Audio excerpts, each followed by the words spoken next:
Namaz qılmağın hökmü barəsində müamilə baxımından dəvət üçün daha çox hansı faydalıdır? Təbii ki, o yerdə ki, məsələn, Azərbaycanı götürsək, əslində bu sualın cavabı dinlə deməyə ehtiyac yoxdur. Bu sualın cavabı buradadır. Bu sualın cavabını biz görürük Azərbaycanda.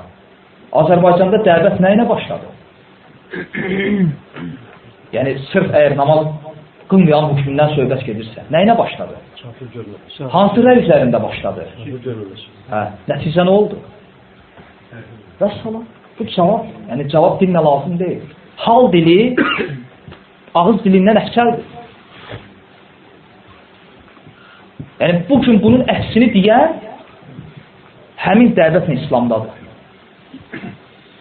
Bugün bu formada olan dəvəti bəyənməyən həmin dəvətlə ibadətə gəlir. Görəsən, o kimləri ibadətə gətirir? Aydındır. Bu hal ən gözəl cavabdır. Çünki hər şey öz nəticəsindən bilir.